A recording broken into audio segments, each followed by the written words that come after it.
대부분의 여자들은 기분 전환을 하기 위해 옷을 사거나 맛있는 음식을 먹고는 하죠. 그중 미용실에서 머리 스타일에 변화를 주는 일은 기분 전환 중 최고가 아닐까 생각해요. 안녕하세요. 제가 바로 여러분의 기분 전환을 위해 헤어스타일을 완성해드리는 일을 하고 있는 사람입니다. 청담동에 제 소유의 미용실을 갖고 있는 나름대로 성공한 헤어 디자이너라고 볼 수 있죠. 지금이야 남부럽지 않은 좋은 집에서 살고 미용실 수입도 넉넉히 벌고 있지만요. 저는 사실 참 어려운 형편에서 자라났답니다. 서울에서 태어난 저는 2살 아래의 여동생과 부모님, 이렇게 단란한 네 가족으로 살고 있었어요. 아버지는 옷의 재료가 되는 작은 섬유 공장을 운영하시고 엄마는 전업주부로 저희를 키우는 일과 집안일에 전념하셨죠.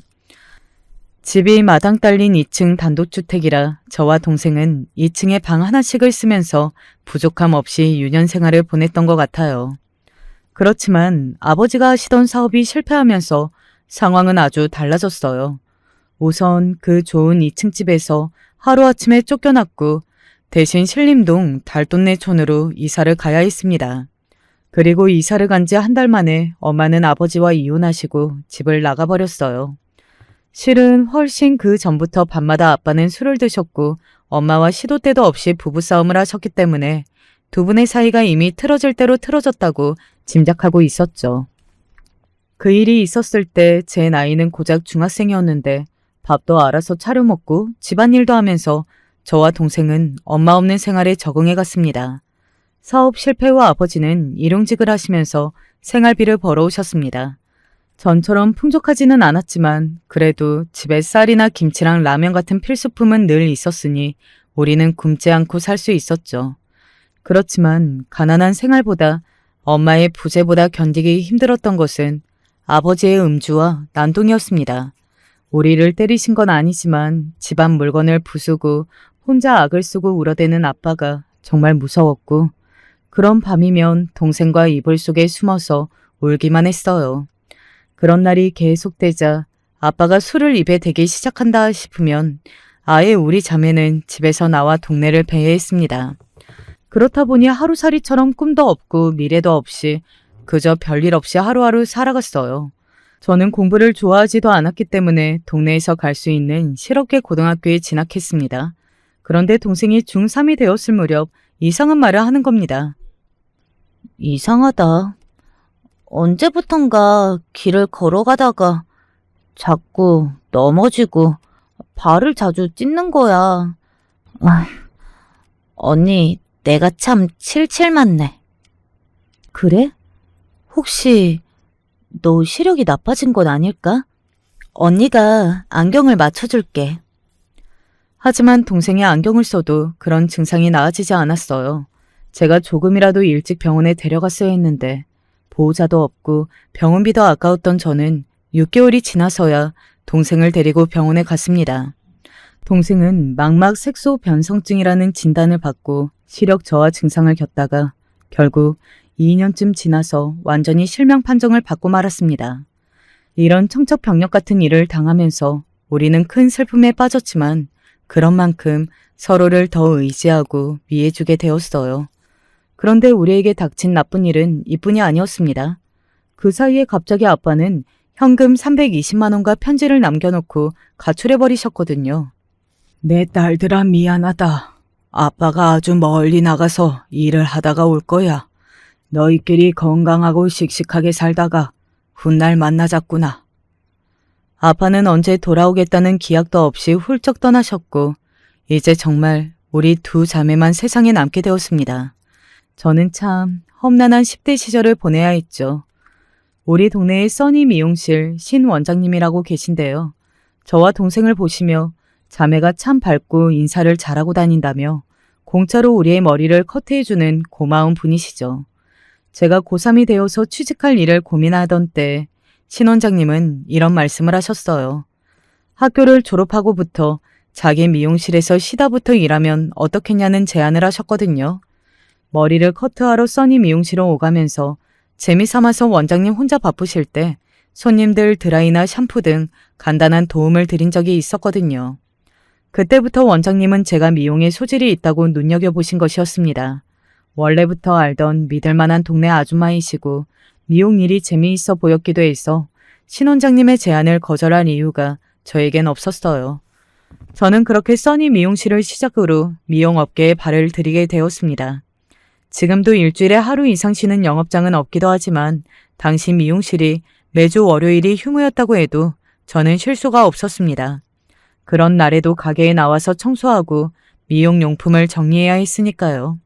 그리고 틈틈이 커트 기술 연마와 파마약 사용하는 연습으로 눈코 뜰 새 없이 바빴습니다. 매일 밤 10시에 몸은 천근만근이 되어 집에 들어갔지만 그래도 매일 즐거웠어요.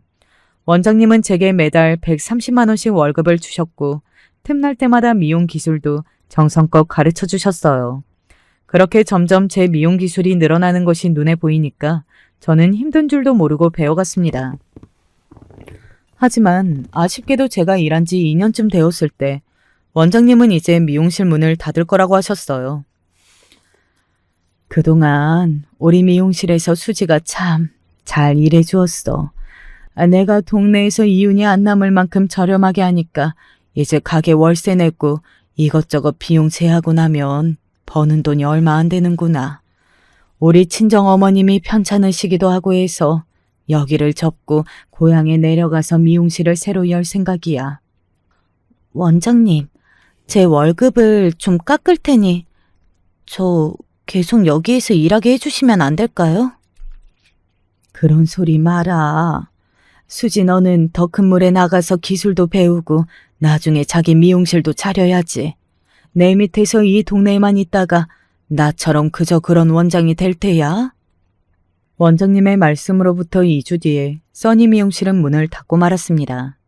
그리고 마지막 날, 그동안 일 잘해줘서 고마웠고 동생이랑 씩씩하게 잘 살라면서 퇴직금으로 300만 원이나 챙겨주신 우리 신 원장님. 지금도 저는 명절에 안부 전화를 드리고 가끔 찾아뵙는 제 인생의 은인이자 첫 스승님이십니다. 신 원장님을 통해 미용사의 길을 들어섰지만 이제 본격적인 미용사가 되고자 전 바로 다른 미용실에 취직하게 되었어요. 우리 집에서 버스로 4정거장밖에 안 되는 거리고 직원 2명이 이미 있는 미용실인데 손님이 늘어서 저를 추가로 채용해 주셨죠. 한동안 이 미용실에 잘 적응해서 잘 다녔습니다. 같이 있는 직원 언니 2명도 성격이 좋고 제게 최신 미용 기술도 가르쳐 주었어요. 그런데 일한 지 3개월이 지나자 월급이 밀리기 시작했습니다. 그리고 제가 실수를 조금만 해도 그건 원장님은 제 월급에서 차감한다면서 이런저런 이유로 월급을 제때 주지 않은 것이에요. 월급을 받아야 동생이랑 쌀도 사고 방 월세도 낼 수 있는데 정말 큰일이었습니다. 제가 수심 가득한 얼굴로 일을 걱정하는 것을 본 동생은 노동고용부에 전화를 걸어서 제 상황에서 도움을 받을 수 있는지 문의를 했대요. 그리고 그곳 직원이 알려준 방법을 외우고 노트에 적어서 저에게 자세히 설명해 주었어요. 언니, 그 미용실이 상도동에 있다고 했지? 그럼 내일 나랑 노동고용부 서울관아지청에 같이 가서 임금체불 신고를 해보자. 그리고 그 나쁜 사장한테서 언니 밀린 월급 모두 다 받아내야지. 전 동생 말대로 다음 날 노동고용부에 가서 임금체불 신고서를 작성했습니다. 한 달쯤 지나고 그 악덕 원장은 더럽고 치사한 년, 키워준 원장을 몰라보고 신고를 해? 라고 막말을 퍼붓더니 봉투를 던져주고 저보고 당장 나가라고 쫓았습니다.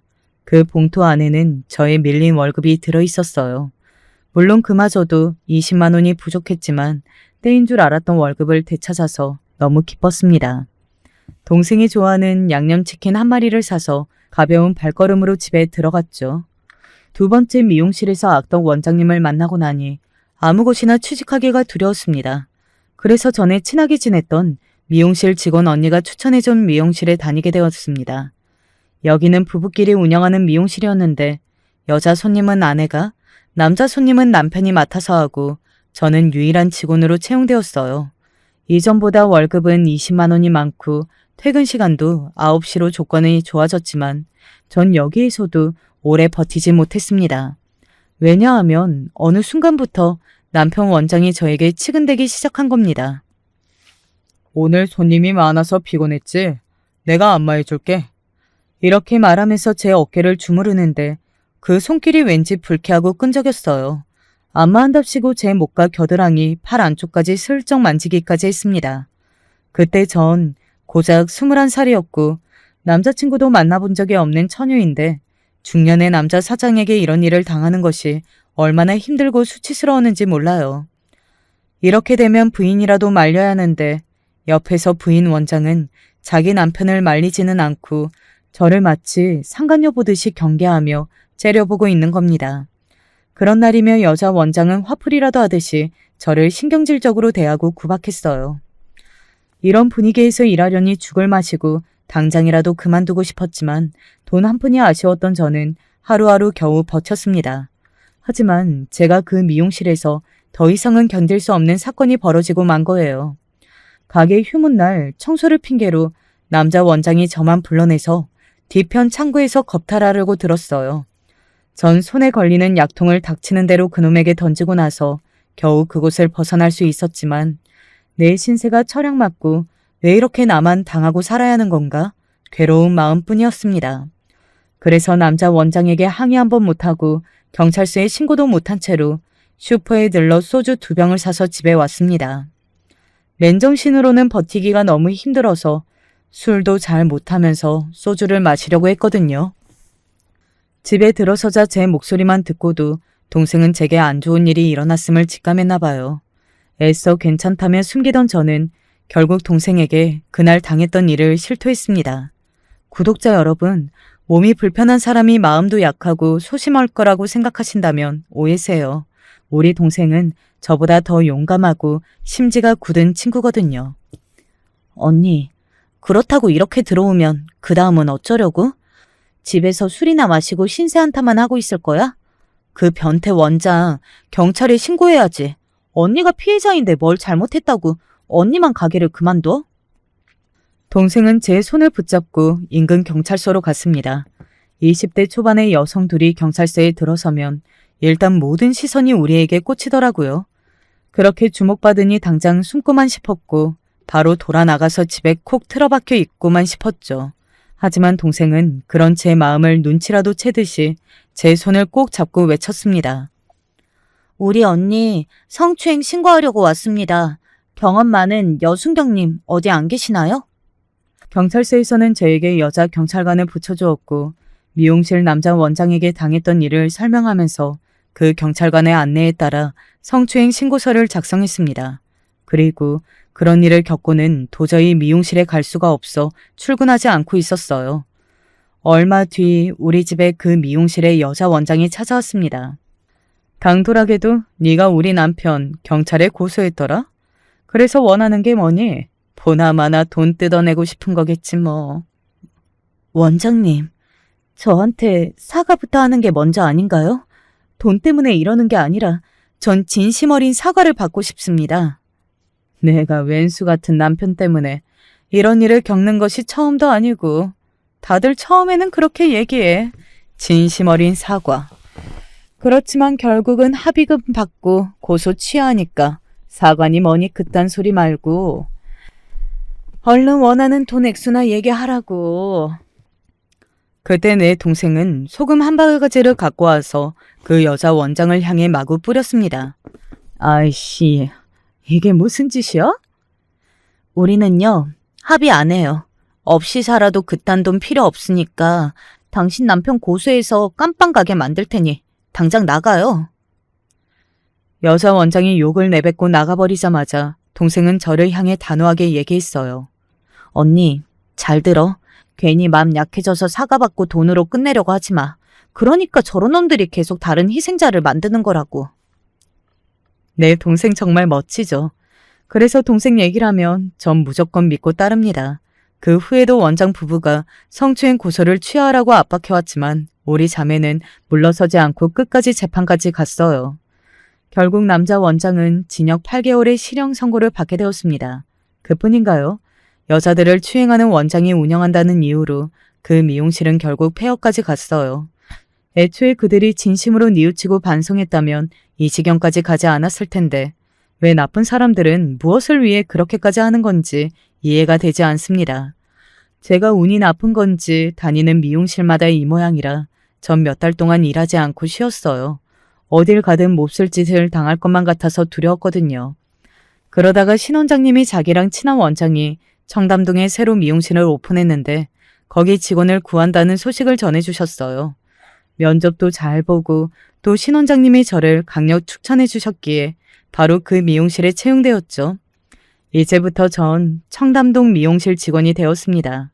더는 방황하지 않고 이곳에 뿌리를 내리고 실력도 키우고 돈도 차곡히 모으면서 오랫동안 다니고 싶었습니다. 그래서 정말 부지런하고 열심히 미용실에서 일했어요. 여기 세리 미용실 원장님도 신 원장님 또래의 여자분이신데 좋은 분 같았고 월급도 예전보다 많이 주셨습니다. 그리고 직원이 손님들에게 좋은 평을 받고 능력만 된다면 바로 승진을 시켜주셨어요. 그렇게 이 미용실에 정착한 지 3년이 훌쩍 지났습니다. 우리 미용실에 일주일에 2번씩 미용용품 납품차 오는 최 사장이라는 남자가 있거든요.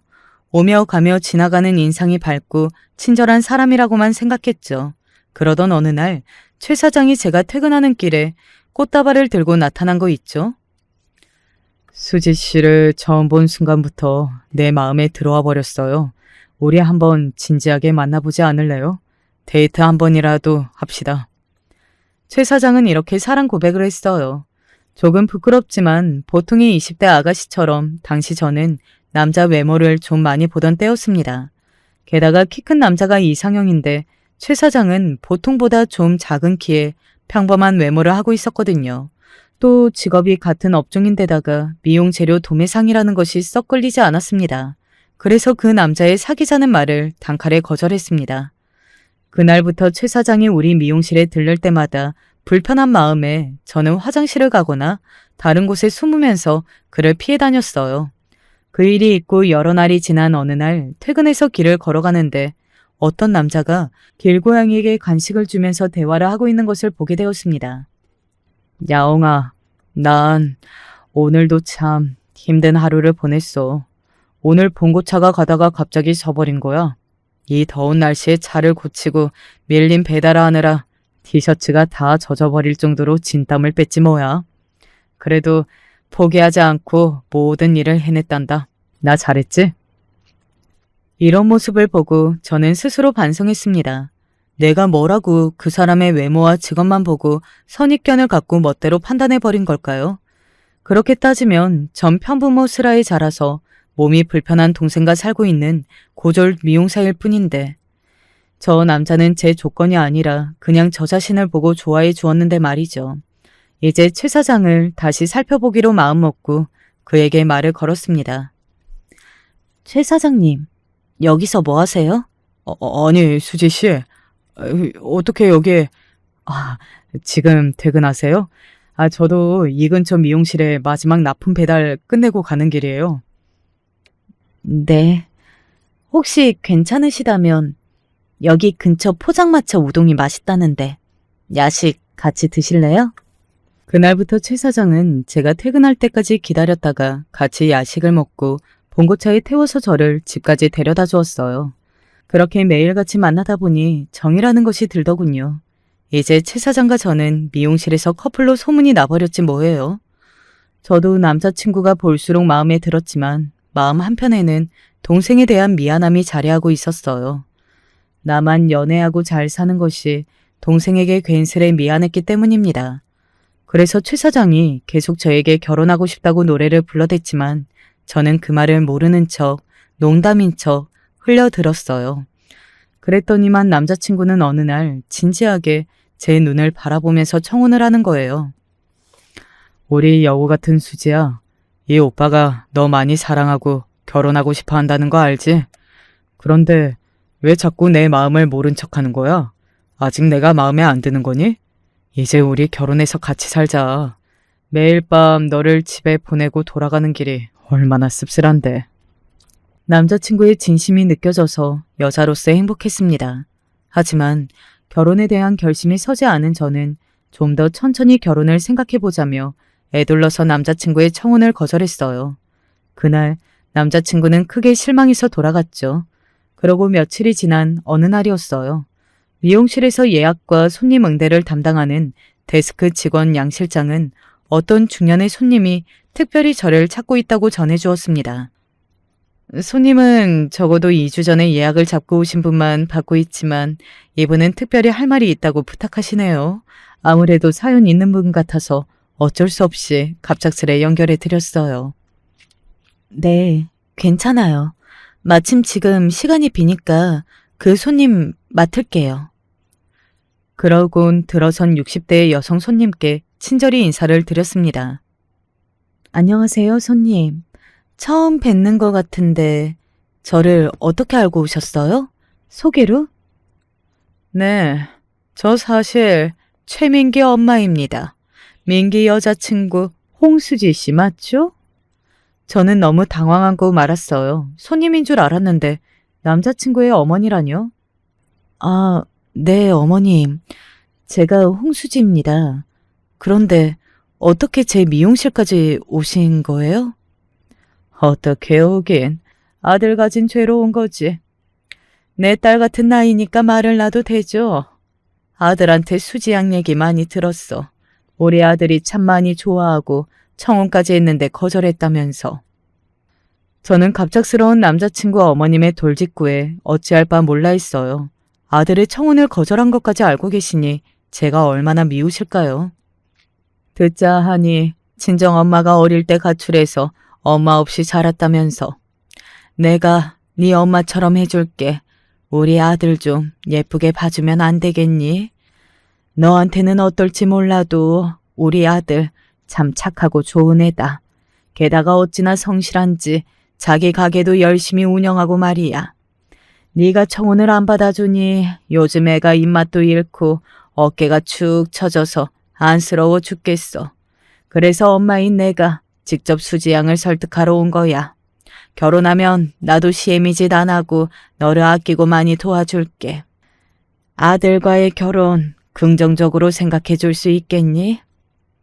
집에 와서 곰곰이 생각해 보니 저는 지금 동생 말고는 가족이랄 게 없었습니다. 한 번쯤 남들처럼 가정을 이루고 살아보고 싶다는 마음이 들었어요. 동생이 혼자 남겨진 것이 안타깝지만 일단 동생과 이 일을 상의해봐야겠다 싶었죠. 이제 막 자려고 누운 동생 곁에 가서 결혼에 대한 제 고민과 오늘 있었던 일을 얘기하자. 언니, 우리는 가족이지만 언젠가 헤어져야 해. 언니가 결혼을 한다면 누구보다 언니를 아끼고 환영해주는 사람들과 있으면 좋겠어. 난 찬성이야. 그러고 제 말을 듣지 않고 돌아 누워서 자려고 했습니다. 그렇지만 전 알 수 있었어요. 내 동생은 언니가 결혼하기를 바라면서 한편으로는 헤어질 생각에 누구보다 슬플 거라는 것을요.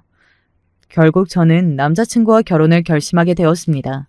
남자친구도 동생이 함께 사는 것에 동의했지만 동생은 원래 살던 집에 남겠다며 고집을 피웠어요. 하는 수 없이 저는 원래 살던 집에서 멀지 않는 집을 구해 결혼하고 신혼살림을 차렸습니다. 그렇게 결혼해서 살아보니 행복한 하루하루가 펼쳐졌습니다. 거기에다 저는 승진을 해서 부원장까지 올라가게 되었죠. 기쁜 마음과 함께 젊은 나이에 부원장에 올랐으니 더 손님과 직원들을 챙겨야겠다는 책임감이 들었습니다. 부원장을 달고 연봉도 대폭 상승하자마자 저는 우리 빌라 아래층에 투룸을 계약했습니다. 바로 내 동생을 데려와서 우리 집 가까이 살기 위해서였어요. 그런데 제 돈으로 동생 전셋집을 계약한 사실을 뒤늦게 알고 남편은 화를 냈어요. 전세금이 얼만데 자기 마음대로 그렇게 계약해버리는 거야? 남편인 나와 상의도 해야지. 난 그 돈으로 차를 바꾸고 싶었단 말이야. 정말 웃긴다, 자기야. 내 연봉이 올랐는데 왜 당신 차를 바꿔? 나는 내 동생에 대해서는 얼마를 주어도 아깝지 않아. 다른 것은 다 양보해도 이것만은 못하니까. 당신이 이해하고 넘어가죠. 그런데 남편은 이 이야기를 시무에게까지 말한 모양이었습니다. 다음날 시무는 제게 전화를 해서 뭐라 혼내시는 게 아니겠어요? 저의 유일한 혈육인 동생이 몸도 성치 않잖아요. 제가 바로 근처에서 챙기고 살펴줄 것이 많아요. 그러니 어머님이 좀 그런 상황을 이해해 주세요. 어머님, 그러고 보니 염색하실 때 되지 않으셨어요? 내일 친구분들이랑 우리 미용실 한번 들르세요. 제가 머리 잘해드릴게요. 이렇게 시모를 달래가면서 겨우 화를 풀어드렸습니다. 하지만 속으로는 참 억울했습니다. 내 돈으로 동생 챙기는 일이 그리 잘못인 건가? 게다가 시모를 달래준답시고 시모에게 공짜로 그리고 시모 소개로 온 분들에게도 아주 저렴한 가격으로 미용 시술을 해주다 보니 어느새 너무 자주 오시는 거예요. 어머님, 제가 미용실 부원장이지만 제 개인 사업이 아니고 일개 직원뿐이에요. 아주 가끔 어머님 지인분이 오시면 서비스도 해드리고 직원가 할인도 해드릴 수 있지만 이렇게 매일 오실 정도면 원장님이 저를 어떻게 생각하겠어요. 같이 일하는 후배 직원들 보기에 제가 민망할 정도예요. 그러니까 정말 친하시거나 신세 입은 분들께만 우리 미용실 오라고 해주세요. 아이고, 네가 이제 청담동 미용실 부원장이다. 뭐 이거냐? 네 올챙이 쪽 시절 생각도 해야지. 너 아무것도 아닌 직원일 때부터 내가 네 손님 좀 많이 소개해줬냐? 그 덕에 부원장까지 승진했으면 나한테 고마운 마음을 가질 줄 알아야지. 아니, 막말로 내가 다른 미용실에 그 정도 손님 대해줬으면 나한테 두당 얼마씩 수수료라도 줬어. 근데 네가 나한테 뭐 따로 챙겨준 거라도 있냐? 난 그저 내 며느리 성공하라고 도와주었더니만 이제는 내가 소개해준 아줌씨들은 안 받겠다고? 너 그렇게 살면 벌 받아. 말이야 바른 말이지. 어머님이 데려온 분들은 시모의 지인들로 모두 60대 이상이셨는데 원하는 헤어스타일은 무슨 탤런트, 배우랑 똑같이 해달라고 하시면서 시술비는 말도 안 되게 적은 금액을 요구하셨거든요. 우리 동네 미용실은 이런 파마 3만 원이면 돼. 미용실이 강남에 있다고 눈퉁이 치는 거야? 이렇게 큰 소리로 가게 분위기를 흐려서 제 월급에서 10만 원 차감해서 5만 원만 받고 얼른 보내드린 적도 한두 번이 아니고요. 제가 시모와 함께한 세월이 꽤 되다 보니 이렇게 흥분해 있는 상태에서 설명을 드려봐야 귀에도 안 들어가고 이해도 못하신다는 것을 알고 있어요. 그럴 때는 마땅히 대꾸도 못하고 네, 그렇죠 하고 들어드리기만 합니다. 제가 그렇게 좋은 게 좋은 거지 하고 시모의 말씀을 매번 따라서일까요? 정중히 부탁을 드렸음에도 시모의 소개로 오시는 분들은 줄어들지 않았고 이 때문에 저는 원장님과 후배들에게 얼굴을 들 수 없는 민망한 상황들이 종종 있었습니다. 비록 부원장 자리에 있지만 아침 일찍 미용실 문은 제가 열고 가장 늦게 퇴근하고 있었습니다. 그리고 함께 일하는 직원들에게 언니처럼 누나처럼 배려하고 챙겨주니까 원장보다 저를 더 따르고 지냈어요. 어느 날 원장님이 저를 조용히 불러서 이런 이야기를 꺼내는 겁니다. 홍 부원장, 내 톡 까놓고 얘기할게. 남편 사업상 가족 모두 호주로 이민을 갈 계획이 있어.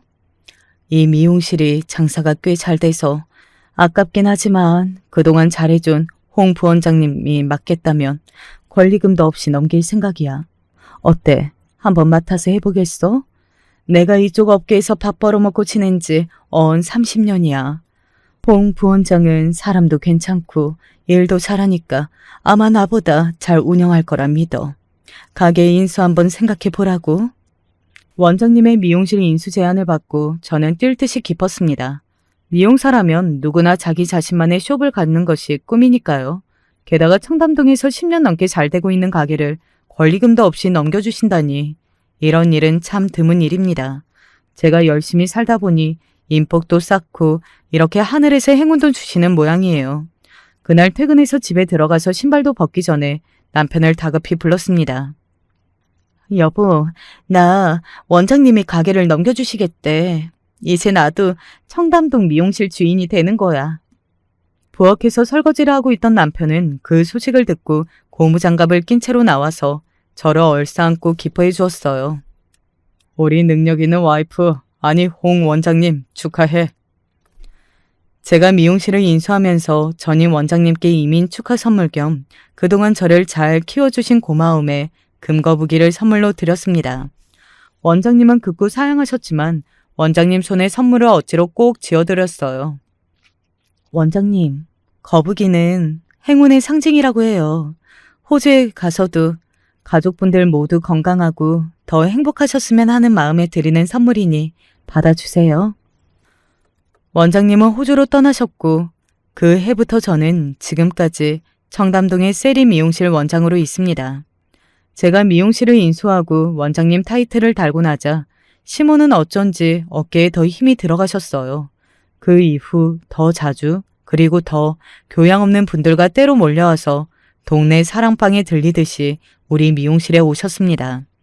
그분들이 오시고 나면 청담동 미용실이 한순간에 어느 시골 읍내의 미용실로 분위기가 바뀌어버릴 만큼 파급력이 대단하셨죠. 직원들 보기 미안하고 함께 계신 다른 손님들에게 미용실 평판도 안 좋아져서 참다 못한 저는 심없게 간곡히 부탁을 드렸습니다. 어머님, 미용실이 쉬는 날에 제가 나와서 어머님 지인분들께 무료로 머리를 만져드릴 테니까 다른 날에는 절대 미용실 오시면 안 돼요. 아셨죠? 무료? 무료 맞지? 너 나중에 딴말하게 없기다. 무료라는 제 말에 화색이 되어 시모는 신이 나셨습니다. 그러던 어느 날 동생이 파마한 지 오래된 것 같아서 둘째 주 미용실 휴문날 한번 들르라고 했습니다. 그 휴문날 시모 친구분 세 분이 와서 커트를 해드리고 난 뒤 저는 시모와 함께 뒤쪽 샴푸실에 있는데 미용실 문이 열리는 소리가 들렸습니다. 아, 동생이 왔나 보네. 그런데 홀에 있던 시모의 친구분들끼리 내 동생을 놓고 하는 얘기가 과간이었죠. 아이고, 뭐요? 저 아가씨 앞이 안 보이나 보네? 아이고, 젊은 나이에 참 안 되었네. 아이, 설마 진짜 맹인이 맞나? 진 여사가 저 여자 앞에 가서 손을 한번 흔들어 봐. 저 여자가 보이나 안 보이나 시험해 보라고. 근데 앞도 안 보이는 여자가 뭐하러 이렇게 근사한 미용실에 온다냐? 장애인이면 그냥 방구석에 있을 일이지. 아이고. 그 여자들이 내 동생이 들으라는 듯이 큰 소리로 저렇게 면박을 주니 동생은 민망하고 듣기 싫은 표정으로 가만 서 있었어요. 서연이 왔니? 저쪽 의자에 앉아 있어. 시어머니 머리 드라이만 끝내고 바로 너 해줄게. 언니, 손님도 많은 것 같은데 오늘은 그냥 갈게. 결국 동생은 그곳에 있지 않고 싶다면서 미용실을 나갔습니다. 공짜 손님인 주제에 내 동생의 예민한 부분을 건드려가며 조롱까지 하다니 화가 난 나머지 그분들을 째려보며 말했어요. 저요, 기분 잡쳐서 오늘 머리 더 이상 못 해드려요. 지금 머리 그대로 나가세요. 그리고 지금 세 분은 앞으로 우리 미용실 오지 말아주시면 좋겠어요. 아, 너, 내 친구들에게 그게 무슨 막말이냐? 어머님은 저분들이 내 동생 두고 하는 말 못 들으셨어요? 아까 나간 아가씨가 제 동생이에요. 하나뿐인 제 혈육이란 말이에요. 제 동생 앞에서 그런 무례한 말을 해댔는데 내가 무슨 이유로 당신들 머리를 말고 있겠냐고요. 당장 나가세요. 어머니까지 제 미용실에 출입금지 당하고 싶으신 거 아니죠? 그분들은 제 동생인 줄 모르고 말실수했다며 사정했지만 저는 단호하게 그들을 내보내고 미용실 문을 닫아버렸습니다. 시모는 문 앞에 대고 제 욕을 크게 하고 친구들과 가버렸고 오늘 이로 동생이 상처 입었을까 걱정되어 동생에게 전화했습니다. 언니, 아까 손님들 머리하는 중 아니야? 왜 전화했어? 손님은 무슨, 다 나가버렸어. 언니 오늘 쉬는 날인데 동생이랑 데이트 좀 해볼까나?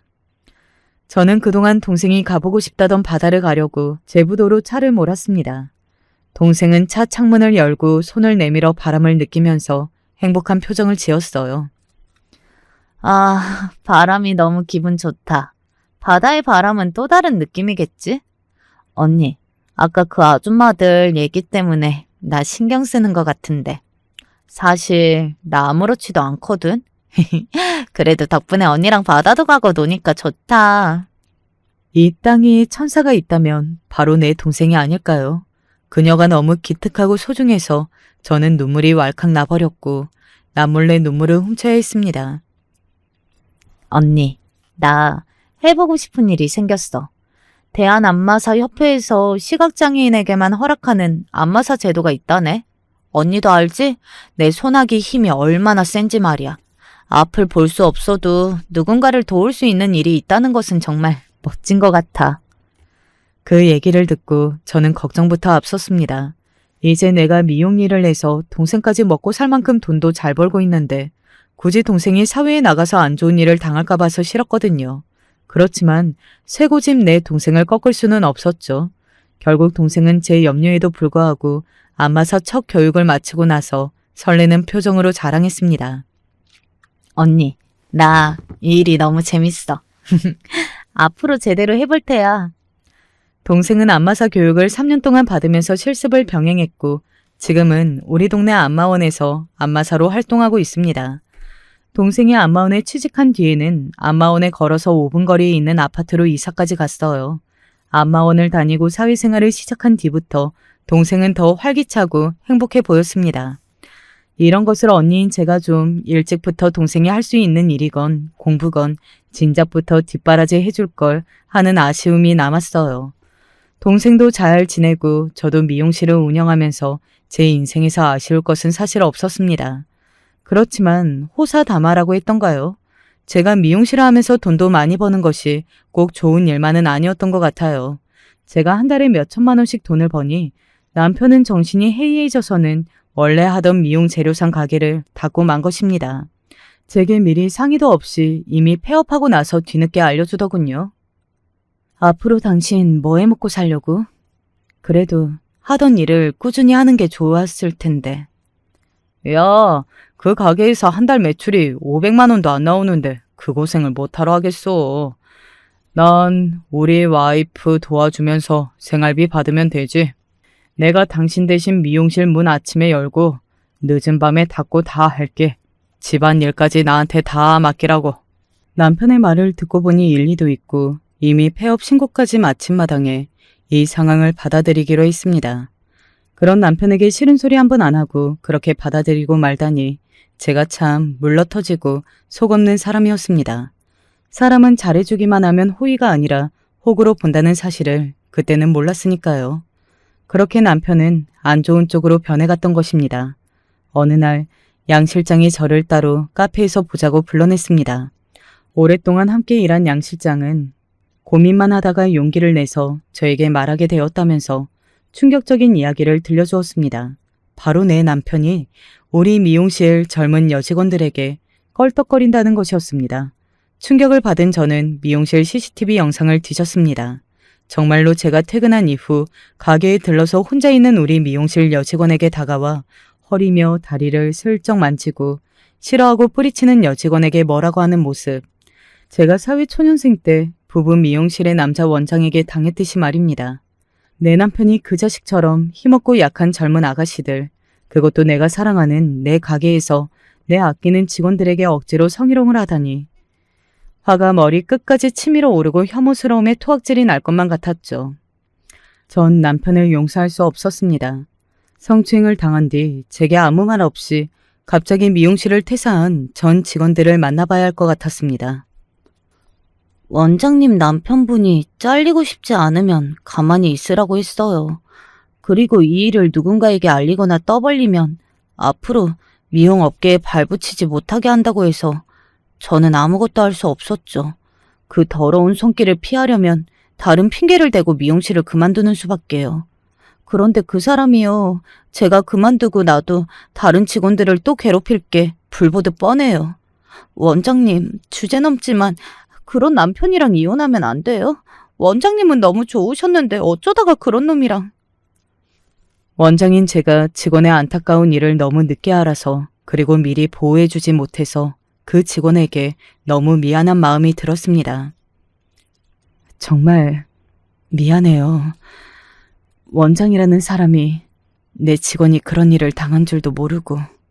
많이 늦었지만 진심으로 사과드립니다.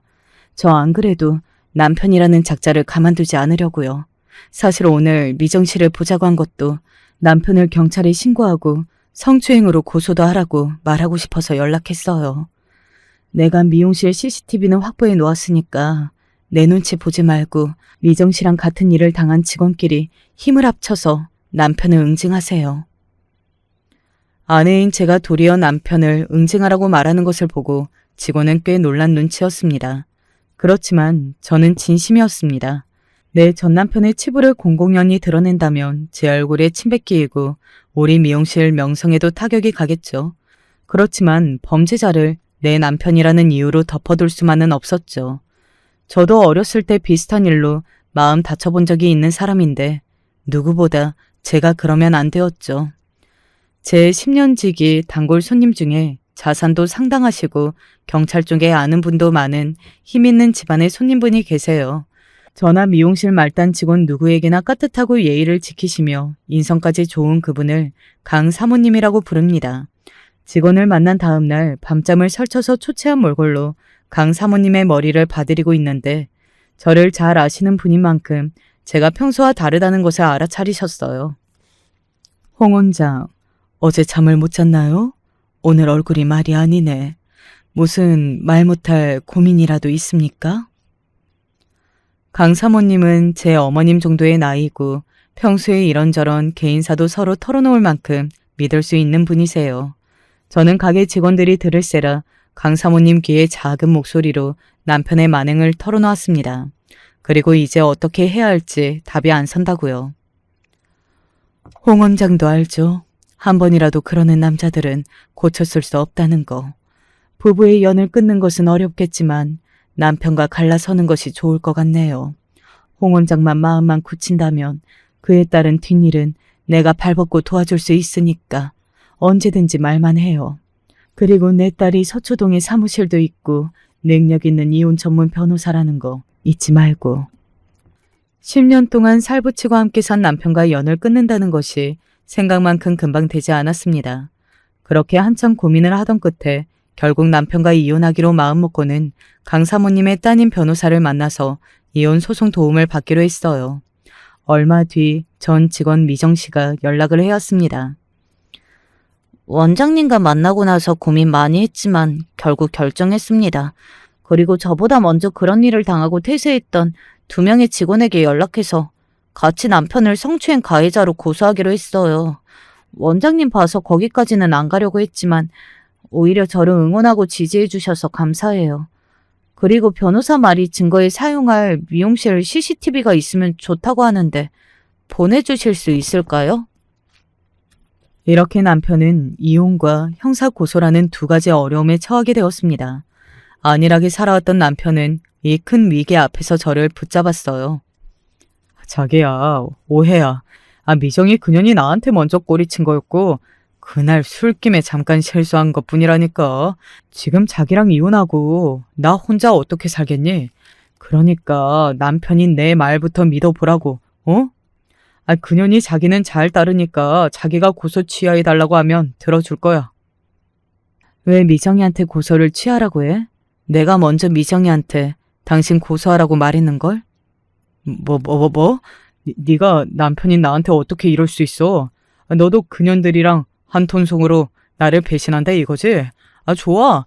나도 너 안 아쉬워. 더 어린 년이랑 살면 그만이야. 이 아파트 반으로 재산 분할하고 위자료 주면 깔끔하게 이혼해준다. 까짓것.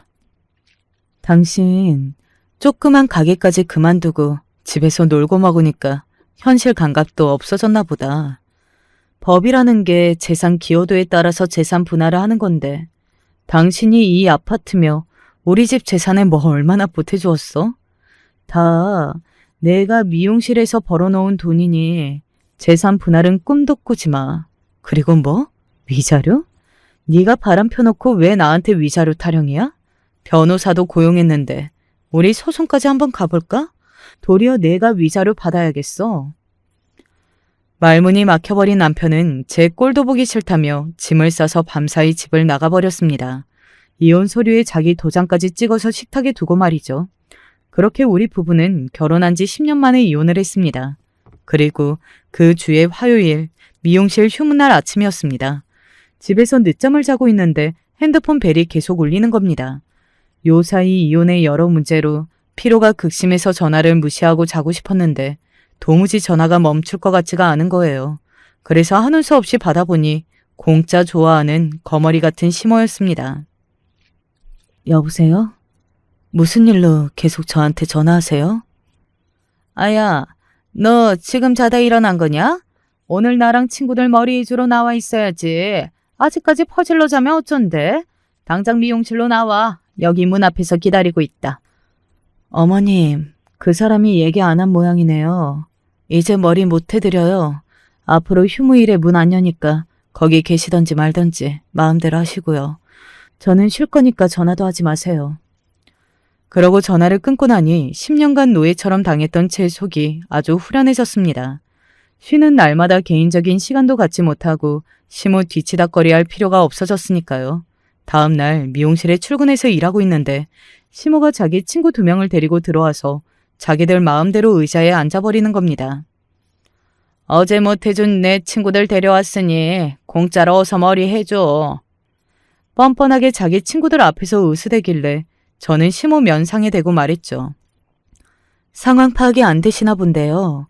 저 남편하고 이미 이혼 도장 찍었어요. 그 인간 돈 한 푼 없이 집에서 쫓겨났거든요.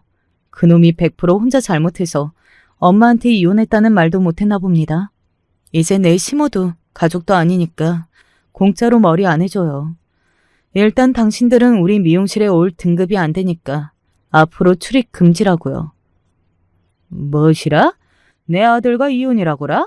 아이고, 내 불쌍한 아들놈. 저런 걸 아내라고 이혼까지 당하고 세고 센 게 미용실인데 뭐 별거라고. 니깎게 미용실 오라 말아야? 나도 돈 있어. 돈 내고 받으면 될 거 아니야. 얼만데? 양 실장, 그동안 이분이 본인 및 데리고 온 사람들 해준 비용 다 청산해서 알려줘요. 네, 모두 기록해 놓았습니다. 도합 1,800만 원 되겠습니다. 카드, 일시불, 현금 어떻게 결제하시겠어요? 시모는 청구 금액을 듣고는 놀라서 개거품을 물고 말았습니다. 이것들이 아주 쌍으로 도둑질, 아니 강도질을 하네? 야, 아니 머리 좀 한 걸로 무슨 2천만 원이 나오냐? 궁금하시면 여기 날짜와 내용 기록해 놓은 것이 있으니 자세히 보세요. 그리고 계속 미용실에서 악수고 하시면 영업 방해죄로 경찰을 부를 겁니다. 어떻게 하실래요? 경찰까지 부른다는 말에 시모는 결국 친구들과 냅다 주랭랑을 쳤습니다. 양 실장, 정말 고마워. 저 면상 보고 싶지도 않았는데 대신 처리 잘해주었어요. 별 말씀을요. 저 사실 원장님 시모 정말 마음에 안 들었어요. 착한 원장님 이용만 해먹으려고 들고 매번 공짜로 머리하면서 직원들에게 수고한다는 한마디 말, 음료수 한 번 사온 적 없잖아요. 원장님 이혼 100번, 1000번 잘하셨어요. 양 실장은 그동안 시모에게 악한 심정이 많았던 모양입니다. 시모에게 미용실 비용, 미남 요금, 청구 소송을 진행하겠다고 나섰습니다. 하지만 저는 그런 식으로라도 시모나 전 남편과 엮이고 싶지 않아서 그러지 말라고 양 실장을 말렸어요. 계절이 바뀌고 나서 미정 씨와 전에 같이 일했던 여직원 2명이 미용실에 찾아왔습니다. 원장님, 잘 계셨죠? 저희도 모두 다른 미용실에 취직해서 잘 지내고 있어요. 원장님이 도와주셔서 소송 진행하다가 결국은 가해자한테 합의금 받고 취하했어요. 무엇보다 그 사람이 직접 사과를 했기 때문에 이제 그 고통에서 벗어날 수 있을 것 같아요. 그래? 잘 되었구나. 나도 예전에 비슷한 일 당해봐서 여자로서 얼마나 수치스럽고 괴로웠을지 알아.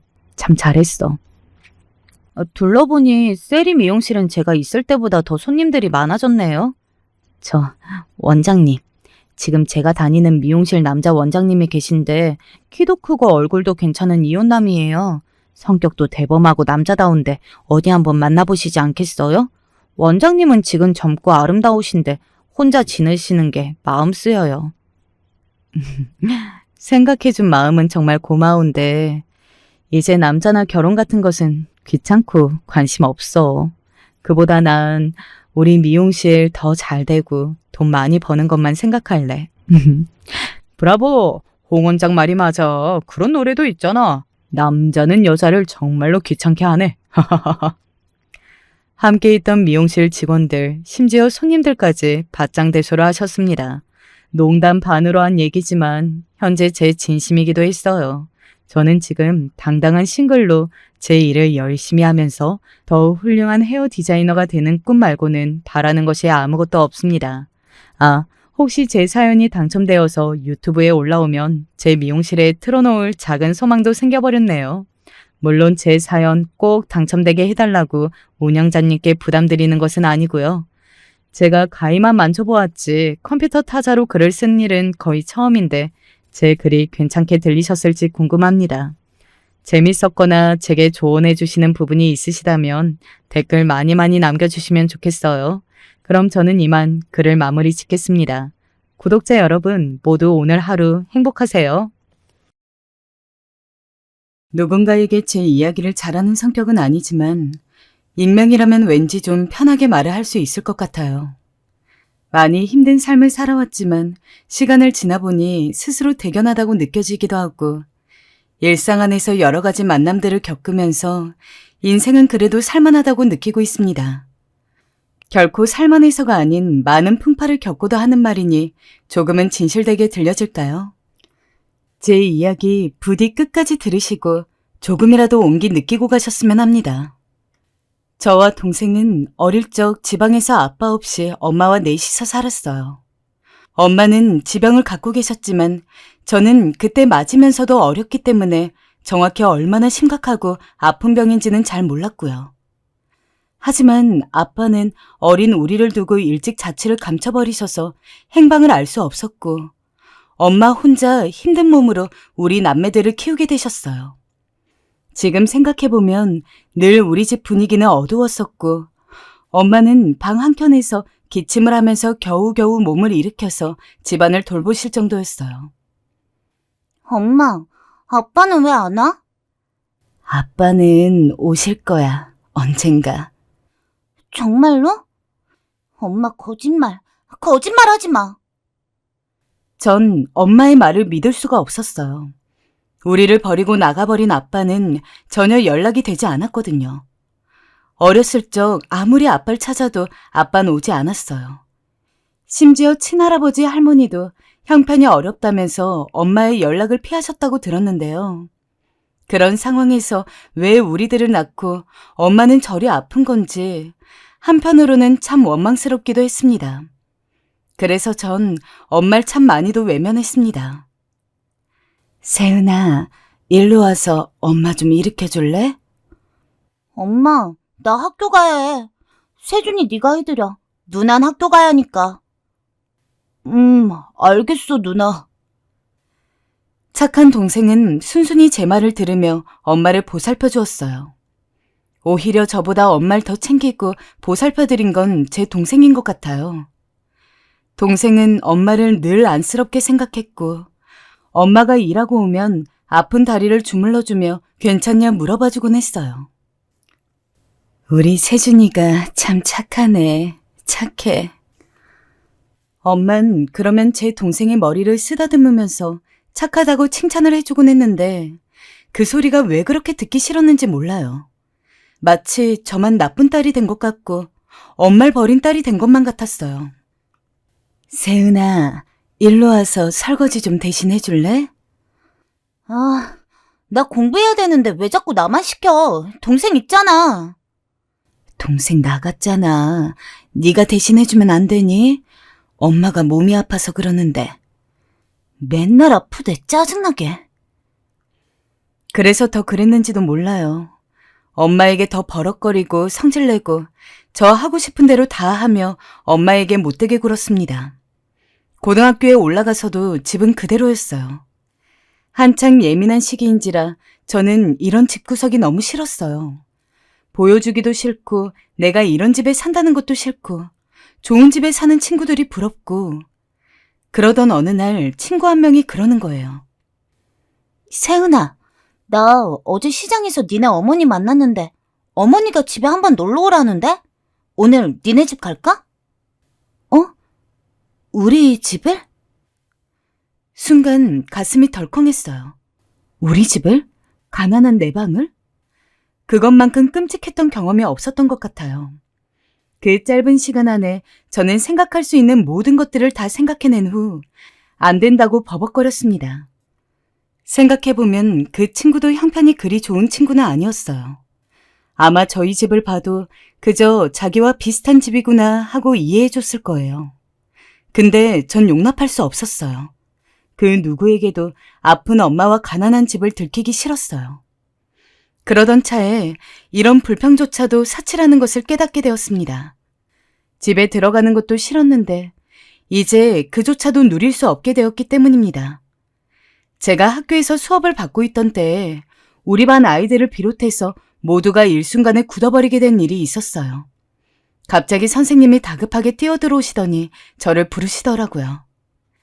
세은아, 일로 와봐라. 저를 비롯해서 반 아이들이 다 놀래서 일제히 선생님을 쳐다보았고, 당시 젊은 나이에 부임하셨던 선생님은 이런 상황이 흔치 않으셨는지 어쩔 줄 모르는 얼굴로 저에게 아주 힘겹게 말을 하시더군요. 그리고 그 말을 듣는 순간 저는 눈앞에 모든 불이 꺼진 듯한 느낌을 받게 되었어요. 세은이, 엄마가 돌아가셨다고 연락이 왔어. 얼른 가보거라. 그 말을 듣자마자 저는 선생님 말이 천장과 바닥을 계속 치는 마냥 전혀 제대로 귓속으로 들어오지 않더라고요. 밖에서는 비가 부슬부슬 내리고 있었고 유난히 학교 형광등 불빛이 을씨년스럽고 눈이 아팠는데 그날 엄마가 돌아가셨다는 비보와 참 지독할 정도로 조화를 이루는 풍경이었습니다. 저에게 있어 엄마는 아픈 사람이었고 엄마 역할도 하지 않는 사람이었어요. 아빠가 우리를 버리고 간 날부터 엄마는 그나마 말이 통하는 저를 붙잡고 늘 그 한에 대한 넋두리를 늘어놨었고 당시 저도 슬펐지만 듣기 괴로웠거든요. 그런데다가 화병과 우울증에 걸려서 결국 알아눕게 되었고 자식인 저와 동생들을 제대로 돌볼 수 없는 형편에 이르다가 몸져 놓은 지 5년째 되는 해에 저리 허망하게 가버리게 된 것이에요. 눈만 마주치면 아빠에 대한 원망을 늘어놓고 한 맺힌 통곡을 하는 엄마를 볼 때마다 대체 나는 왜 태어난 건지 얼마나 속으로 많이 되물었는지 모릅니다. 그럴 거면 왜 나와 동생들을 이렇게 낳아놓고 그렇게 괴로워하는 건지 엄마한테 한 번쯤은 묻고 싶었어요. 허나 엄마조차 이제 없다니. 슬픔도 슬픔이지만 이제 정말 혼자서 이 땅을 밟고 서 있어야 한다는 생각에 두려움이 밀려왔어요. 그렇게 멍하니 집으로 걸어 들어갔고 엄마와 예전에 같이 일도 했었고 제법 잘 지냈던 주인집 이모 덕분에 어찌어찌 엄마의 장례를 겨우 치르게 되었어요. 외갓집 어른들을 오랜만에 만났지만 그렇게 우리 보고 불쌍하단 소리를 해대면서도 이후에 대한 대책은 전혀 고민하지 않는 듯 했어요. 저 불쌍한 것들 어쩌면 좋니? 아니, 근데 쟤들은 누가 맡아 키우지? 나는 돌봐줄 여력이 안 되는데. 다들 알다시피 우리 집 사정이 안 좋잖아요. 삼남매는 무리예요. 그건 나도 마찬가지지. 내 집 먹고 살기도 빠듯한데 쟤들을 다 어떻게 돌봐? 누가 좀 데려가면 안 돼요? 저대로 고아원에 보낼 수도 없잖아. 세은이 쟨 나이까지 많은데. 그만들 얘기하고 가세요. 저랑 동생은 제가 알아서 챙길 거예요. 불쌍하다는 말 좀 하지 마시고요. 지긋지긋해요. 뭐라고? 저놈의 기집애가 어디서 어른한테 바락바락 대드는 게야? 너 지금 말 다 했니? 듣고 있자니 정말 화가 나더군요. 결국 저는 못 참고 한마디를 해버렸는데 어른들은 부모 복 없는 것이 말도 복 없이 한다며 혀를 찢찢 차시더라고요. 저도 이때 말이 심했다는 것은 알지만 우리의 불행을 안주거리 삼아서 술이나 마시고 있는 어른들을 보니 화를 참을 수 없었어요. 그런데 펄펄 날뛰는 저를 주인집 이모가 말리고 들었습니다. 세은아, 네가 참아라, 응? 참아. 힘들어도 지금 참아야 한다. 이모는 저를 껴안으시며 한참을 다독여 주셨어요. 이모 덕분에 그제야 저는 두려워하는 동생들의 얼굴을 볼 수 있게 됐고 마음을 어렵게 가라앉혔어요. 주인집 이모가 태워주신 차를 타고 돌아가는 길에 멍하니 창밖을 보는데 밖으로 휙휙 지나가는 풍경들이 얼마나 아프게 제 눈으로 들어왔는지 몰라요. 그것들이 눈물이 되어서 뚝뚝 흘러내리는데 이모가 그걸 보셨는지 한마디 하시더라고요. 세은아, 힘들면 그냥 울어도 돼. 네가 정말 애썼어. 너도 애인데 얼마나 힘들었니? 정말 단순한 몇 마디인데 저는 그 말에 왜 그렇게 무너지듯 처참하게 울었는지 몰라요. 어른들 앞에서 뭐라도 된 마냥 소리를 지르며 다들 나가버리라고 쫓아냈지만 저도 결국은 애처럼 인정을 받고 싶었는지 몰라요. 너도 참 힘들었겠다고, 고생이 많았다고요. 엄마도 그 누구도 해주지 않았던 그 말을 주인집 이모가 저를 크게 덮어주듯 따뜻하게 건네시는데 저 스스로도 놀랄 정도로 온몸을 떨면서 울었어요. 모든 게 막막하고 숨이 턱턱 막혀왔지만 저는 저에게 주어진 슬픔에 대해서 울 시간도 없었다는 것을 비로소 깨닫고 그냥 돌아오는 차에서 계속 울기만 했어요. 그렇게 집으로 도착했고 동생들 손을 잡고 빈집으로 털털 들어가려는데 이 인생의 무게가 너무 가혹하게 느껴져서 쓰러질 것 같더군요. 근데 그렇게 문을 열고 들어가려는데 주인집 이모가 같이 따라 들어오시는 게 아니겠어요? 저는 집 사정에 대해서 잘 모르지만 엄마가 몇 번 이모랑 이야기를 할 때 들었던 내용이 있어요. 이모가 제법 손해를 보고 우리를 받아주셨다는 건 생각보다 말도 안 되는 가격에 이 집에 머무르고 있기 때문에 여기서 살 시간이 길지 않다는 것이었어요. 이제 이모가 이 부분에 대해 이야기할 걸 예상하고 있었어요. 그런데 저의 예상과 달리 이모가 이런 말을 하시더군요. 세은아, 너네 외갓집에서도 너희를 데려갈 수 없다고 하시더라고. 그래서 말인데 고등학교 졸업할 때까지만이라도 이 집에서 그냥 편히 살아. 돈 걱정은 너네가 할 게 아니야. 그저 공부만 열심히 하면서 나갈 생각하지 말고 여기서 지내라. 정말요? 그래도 돼요? 이때 당시 저는 고등학교 1학년이었고 적어도 졸업을 완전히 하려면 2년 정도는 시간이 있는데 그동안 아무것도 안 받고 살게 해주신다는 것이었어요. 믿어지지가 않아서 다시 이모를 쳐다봤는데 여전한 얼굴로 계속 말씀하시더라고요. 얼른 동생들 재우고 우리 집에 잠깐 가자. 김치랑 이것저것 줄 테니까 냉장고에 얼른 채워 넣어라.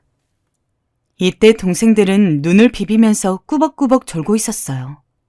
방 안에 누인 뒤 이모를 따라 올라가니 먹거리들을 잔뜩 챙겨주시는 것이 아니겠어요? 그러면서 저보고 잠깐 기다리라면서 바로 밥상을 차려주시는 것이었어요. 이모네 식구들도 잠든 시각이었는데도 고요한 주방 안에서 빠르게 뭔가를 만들어내 주시더니 한 상 넉넉하게 채워주시더라고요. 먹을 기운이 없어도 먹어야 해. 너 계속 아무것도 안 먹으면 쓰러져. 얼른 고기랑 국물 좀 먹어봐. 아이, 얼른. 뭘 멀뚱멀뚱 쳐다보고 있어. 네. 그렇게 이모는 정말 다 죽을 듯 겨우 서 있던 저를 앉혀두고 뜨끈한 밥을 억지로라도 먹이려 하셨고 저는 밥을 한 숟갈씩 떠먹으면서 조용히 눈물을 떨구었습니다. 그리고 이모가 한참을 말없이 제 손을 잡아주셨는데 이모네 식구들이 행여나 낄까봐 소리내지 못한 채 조용히 흐느꼈죠.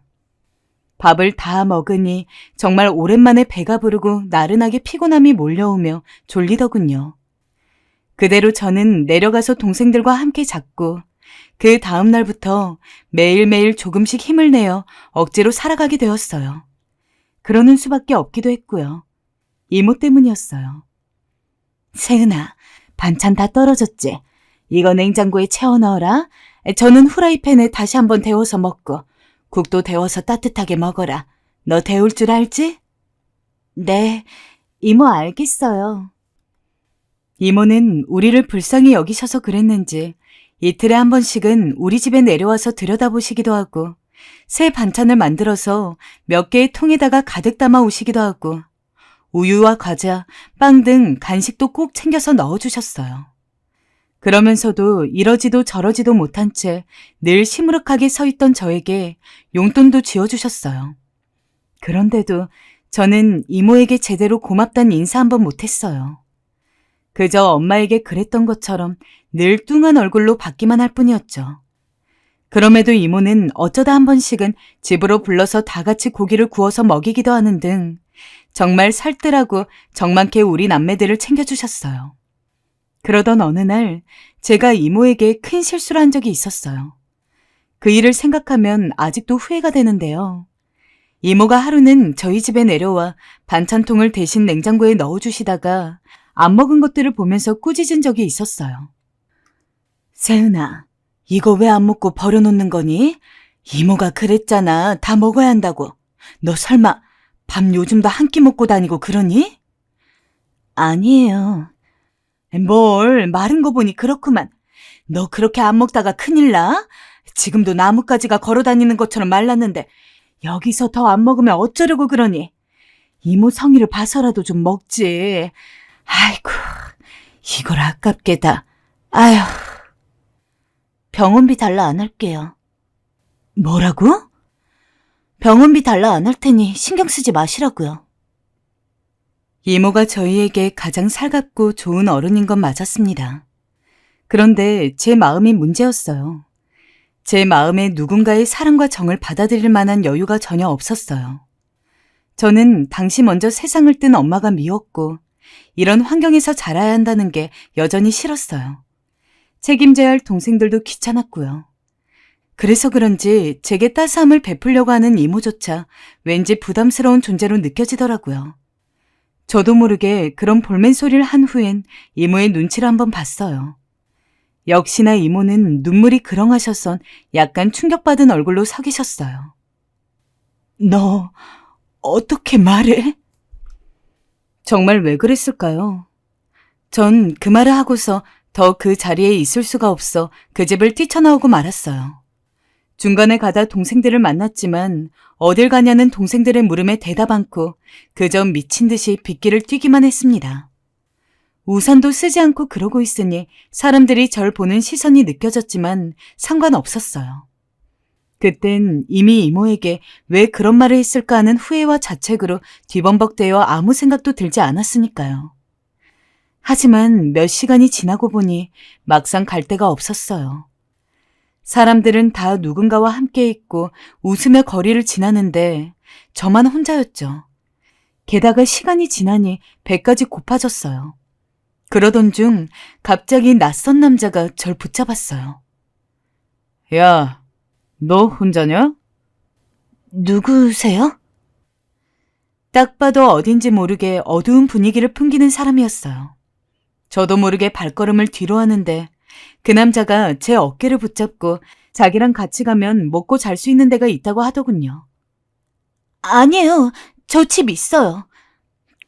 제가 싫다 했지만 그럼에도 계속 제 어깨를 잡은 손을 놓지 않자 그제야 저는 소리를 치기 시작했고 사람들이 이쪽으로 오는 것 같자 남자도 욕설을 내뱉으며 손을 내렸어요. 정말 아찔한 순간이었어요.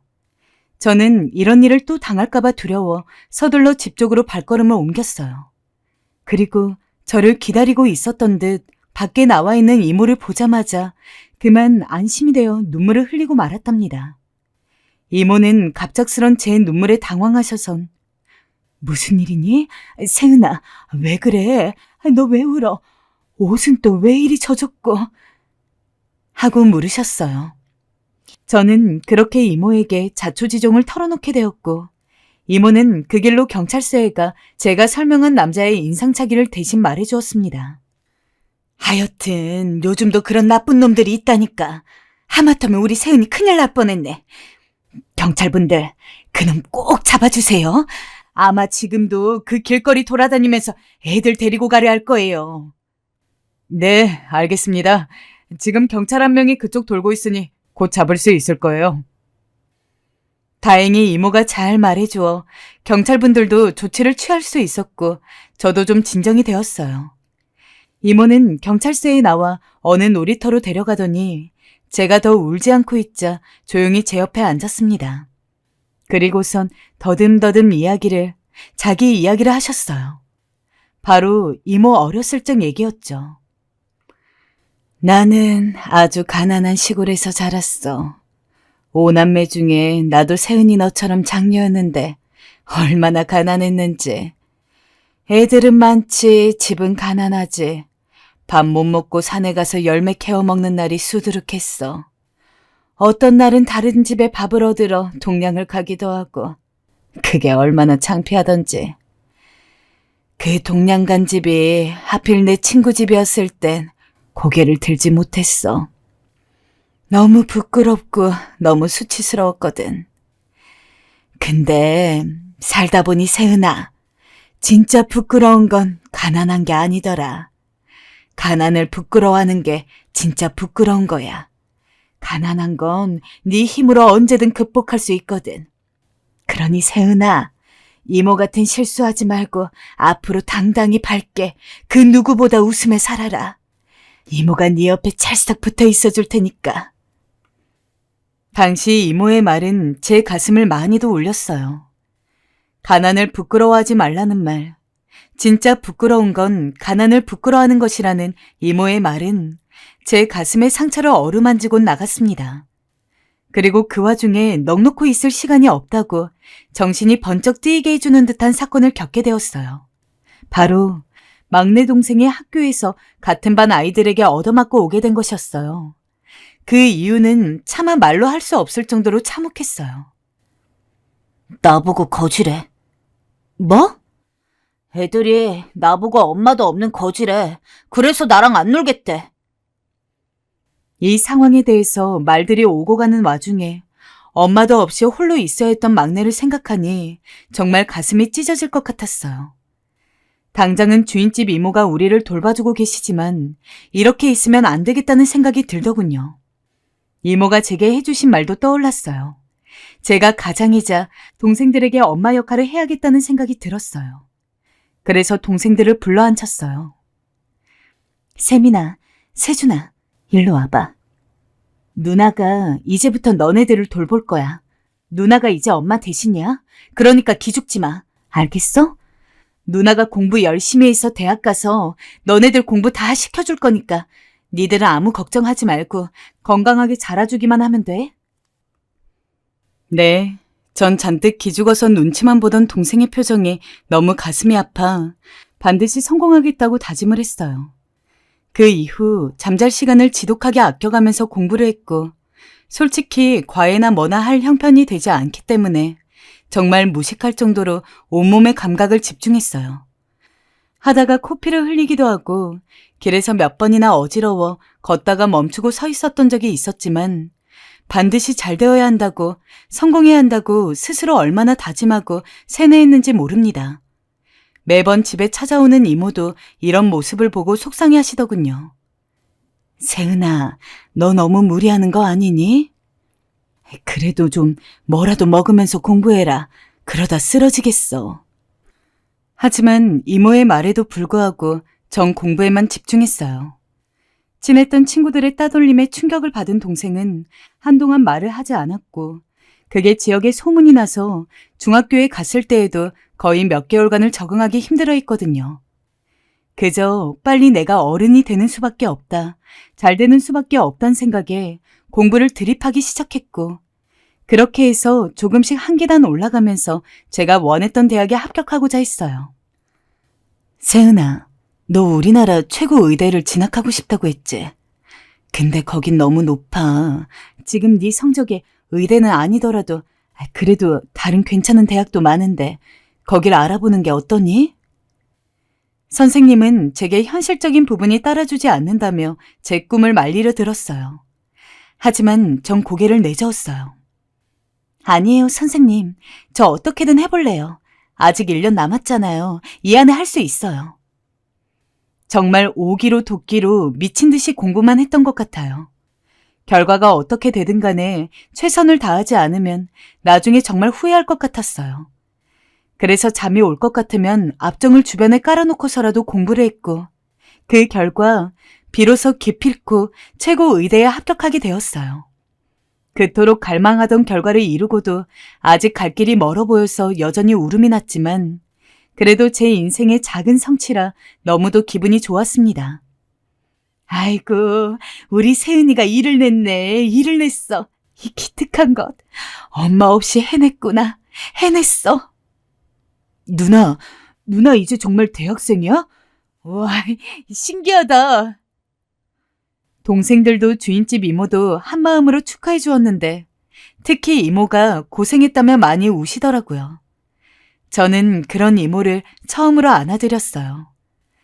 한 번도 제대로 안아드린 적이 없어 몰랐는데 막상 안으니 이모 품이 많이 말라있더라고요. 이모라도 우리 곁에 없었다면 저와 동생들은 어떻게 되었을지 몰라요. 정말 아찔할 정도예요.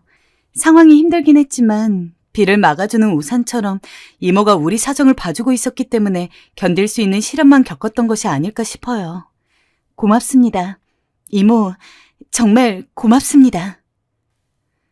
그런데 제 말을 가만히 듣고 있던 이모가 눈물을 쓱 닦더니 갑자기 저만 부엌으로 오라고 하는 게 아니겠어요?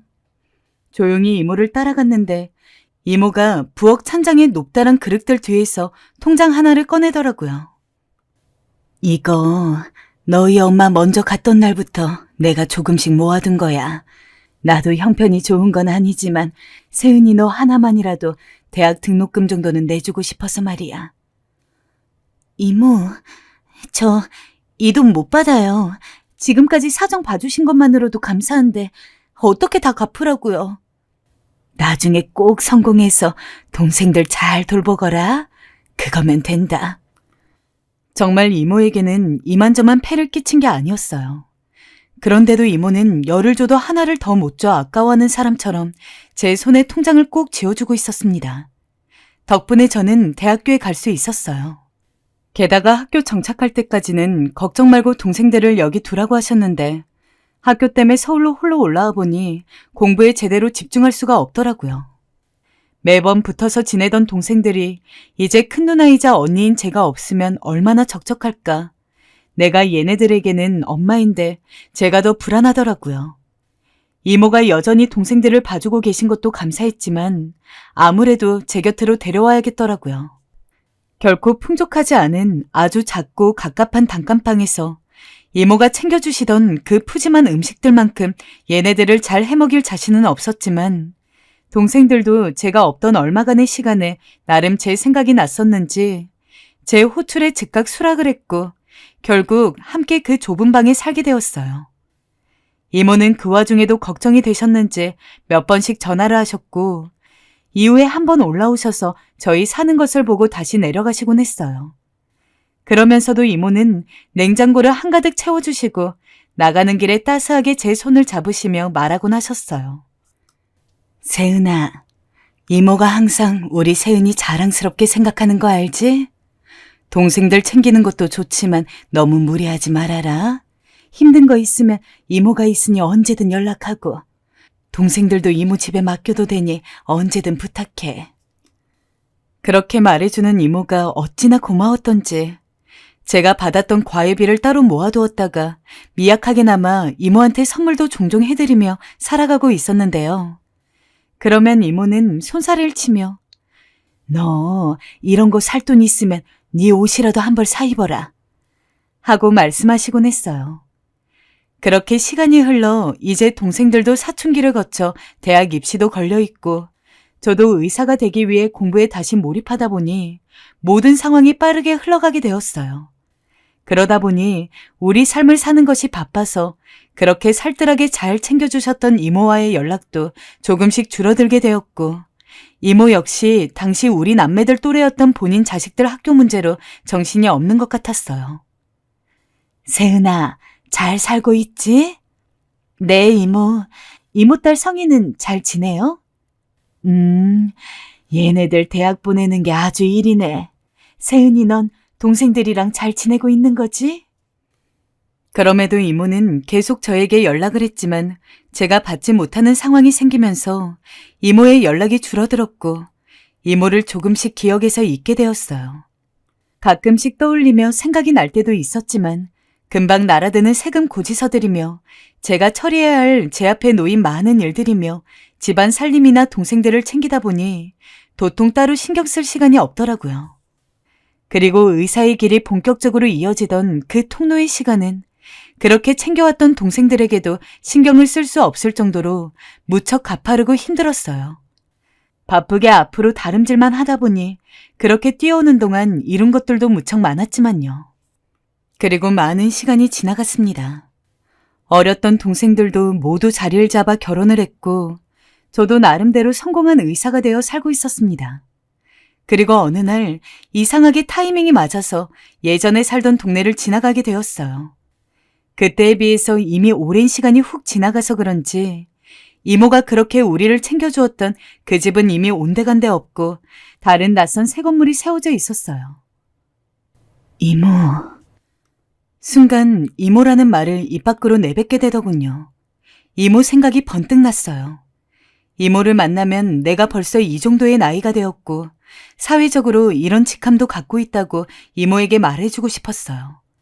내가 이렇게 되었다는 걸 알면 이모는 뭐라고 할까? 잘했다고 예전처럼 어깨를 꽉 끌어안고 등을 토닥여줄까 하며 말이에요. 그런데 막상 연락이 끊겨졌다 생각하니 마음이 허무하게 이럴 데가 없었어요. 그리고 제 자신이 싫더군요. 힘들 때 옆에 있어준 사람을 외면한 채 성공만을 위해 경주마처럼 달려온 제 인생이 너무 초라하게 보였습니다. 그러던 어느 날 한 1년 전쯤 저는 말로는 잘 설명이 안 되는 일을 겪고 말았는데요.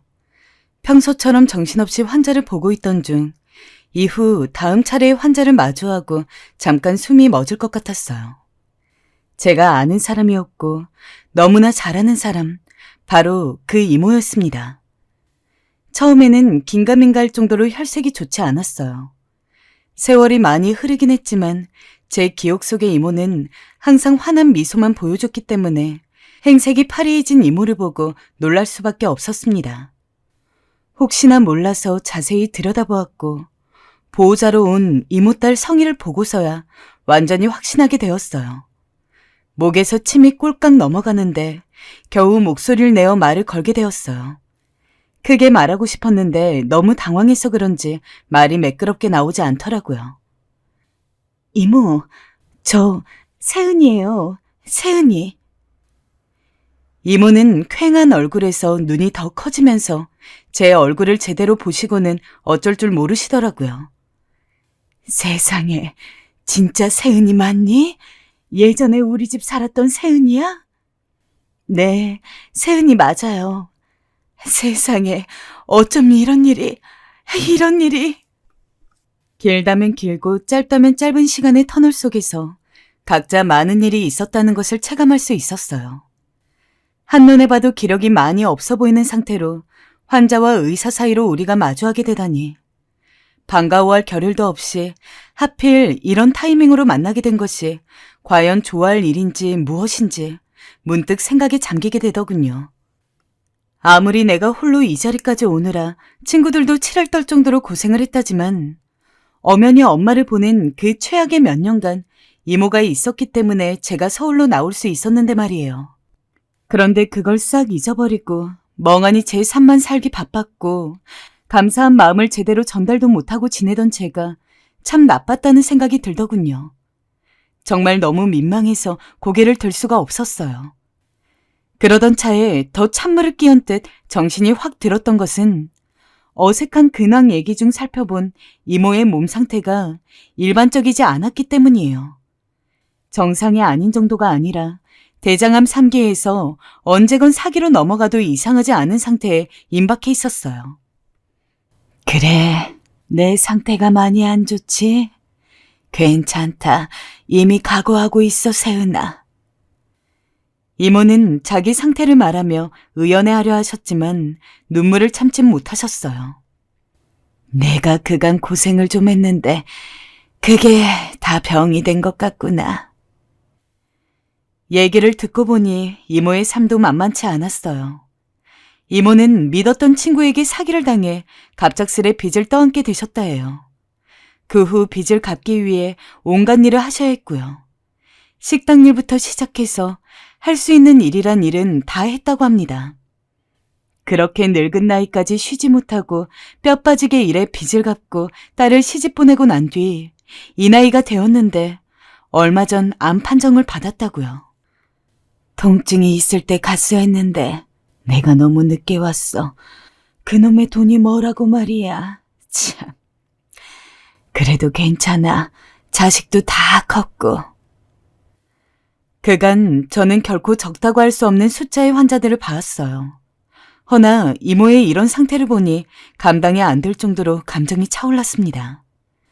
절망 가운데 혼자 떨어져서 그대로 땅속까지 들어가고 싶었던 저를 살살 달래서 나오게 한 다음 밥을 먹이고 격려를 해주고 힘을 주었던 이모였어요. 일반 부모가 자식에게 주는 행위들을 전혀 누려보지 못했던 저에게 이모가 만들어주었던 둥지는 조금이나마 부모의 느낌을 상상할 수 있게 해주었어요. 그래서 저에게 이모의 육체적인 아픔이 내 몸의 아픔처럼 괴롭고 통탄스럽게 느껴졌나 봅니다. 제대로 마음을 전하고 그간의 보답을 할 수도 없이 이런 상태에서 서로 마주하게 되었다니 왠지 모르게 저 자신을 그저 무한대로 탓하게 되더군요. 그리고 이후 이제서 쏟아내는 의미 없는 말들을 자꾸 벅차오르는 감정을 눌러가면서 전하게 되었어요. 이모, 죄송해요. 이모가 그렇게 우리를 돌봐줘서 이렇게 살게 된 건데 한 번도 제대로 못 들려보고 몸이 이렇게 되셨다니 내 잘못이에요. 이모, 그래도 지금부터라도. 감정이 결국 터져나오다 못해 저 멀리 앞서가 버렸고 결국 펑펑 울면서 가슴을 치게 되었어요. 몸 상태를 이미 여기 말고도 다른 곳에서 들었던 모양인지 이모의 반응은 그렇게 놀랍진 않았어요. 하지만 바닥에 주저앉아서 우는 저를 이모까지 같이 바닥으로 내려오셔서 저를 끌어올려 주시는 바람에 다시 추스르는 수밖에 없었습니다. 맑은 얼굴로 그저 어쩔 수 없다는 듯이 기력 없는 눈을 하고 저를 보며 또 토닥이는 이모를 보니 저는 다시 결심을 해야 했어요. 이모의 상태를 어떻게 해서건 바로 잡아야겠다는 마음뿐이었거든요. 하고 싶은 이야기가 많았지만 모든 순서는 이모를 회복시키고 난 뒤여야 했어요. 이모, 우리 조금만 더 힘내봐요. 같이 잘해봐요. 네? 제가 이모 살릴게요. 어떻게든 살릴게요. 원래 감정이 휘둘리지 않는데 이날은 마치 절벽을 붙잡고 있듯 제가 외려 이모에게 애원을 하게 되더군요. 어쩌면 이모 못지않게 절박했던 저는 그의 삶을 붙들기 위해서 무던히 애를 썼고 정말 할 수 있는 모든 안간힘을 써가면서 뛰어다니게 되었어요. 그 시간들은 결코 쉽지 않았지만 그때마다 자꾸 그간 이모가 우리를 받쳐주었고 그렇게 어둡고 불행하게 느껴지던 우리 집에 볕이 들며 생기가 느껴졌던 것들을 떠올리게 되더군요. 저 역시 꺼져가는 이모의 삶에 계속해서 불씨를 지피고 싶었고 상황이 긴박하게 흘러가면 갈수록 저는 더욱 애간장이 녹는 듯 했어요. 알게 모르게 그 몇 년의 시간 동안 제가 얼마나 이모에게 큰 걸 받았는지 정말 격렬하게 체감하게 되더군요. 예후가 좋지 않을 것에 대해서는 차라리 상상하지 않기로 했고 조금만 생각이 들어와도 강하게 밀쳐내면서 잠도 포기하고 그렇게 매달렸어요. 이윽고 결과를 보고 저는 온몸에 힘이 빠져 그대로 덜컥 기대앉게 되었어요. 이모 역시 상황을 듣고 난 뒤 얼굴을 양손으로 덮고 한참을 바들바들 떠셨어요. 바로 고된 수술과 항암의 시기를 거치고 난 뒤 암세포가 이모 몸 안에서 완전히 종족을 없애게 된 것이었어요. 이모, 이제 끝났어요. 세은아, 고맙다. 정말 고마워. 네 덕분이다. 네가 날 살렸구나. 언니, 너무 고마워요. 이모도 이모딸 성희도 제게 너무나 고마워했어요. 저희 셋은 오랜만에 껴안고 눈물을 흘렸습니다. 사실 그간에 만났던 환자들 일에 이모의 예후는 결코 흔한 상황이 아니었고 드문 편에 속할 정도로 좋은 편이었어요. 마치 진짜로 신이 있어서 나의 절망 앞에 이모라는 사람을 통해서 돌본 것이라면 이제 그걸 갚을 시간을 저에게 주고 저의 노력을 온 힘으로 다 끌어낸 뒤 이런 결과를 허락해 주었다고 믿고 싶을 정도였습니다. 기적이라고밖에 부를 수 없는 상황이었기에 결국 이런 결론에 이르게 되더군요. 이후에 알게 된 것이지만 이 기적엔 사람이 관여되어 있기도 했어요. 이모딸인 성희는 이미 여러모로 의사를 찾아보던 중 저에 대한 정보를 우연히 알게 된 후 여기로 왔다고 하더군요. 이모를 모시고 병원 투어를 많이 다녔지만 그때마다 답이 없었기에 최후의 방법으로 온 것이었다고요. 언니, 사실은 나 언니 원망 정말 많이 했어. 연락 한 번도 없고 조금은 미웠었어. 그런데 엄마는 언니가 그저 잘 살고 있으면 그걸로 됐다고 하더라.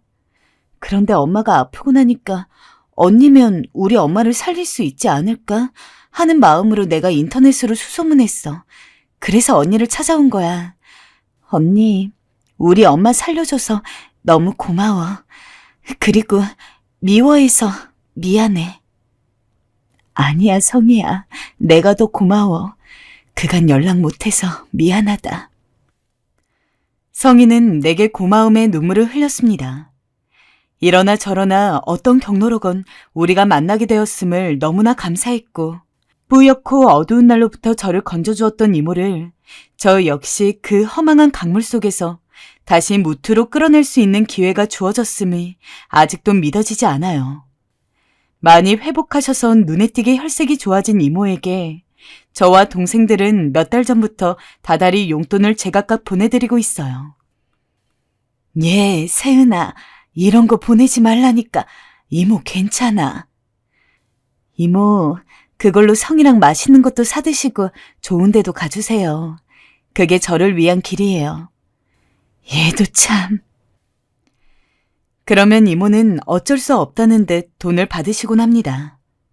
우리에게 있어 가장 힘들고 처참했던 그 성장기에 피눈물을 닦아주고 품어주었으니 저는 그런 존재에게 엄마라는 이름을 새롭게 입혀서 부르는 것이 당연하다고 보여져요.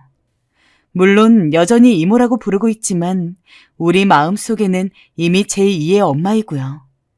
나에게도 엄연히 사랑을 받았던 둥지가 존재하고 있고 그런 고향이 있다는 것으로 인해서 이렇게 제 삶의 빈 조각이 채워질 줄은 몰랐어요. 그만큼 이모는 우리에게 많은 것을 주었습니다. 앞으로도 더욱더 서로를 아끼면서 살아가고 싶습니다. 또 이모가 오랫동안 살 수 있게 돌봐드리려고 합니다. 이모, 사랑합니다. 제가 옆에서 아프지 않도록 지켜드릴게요.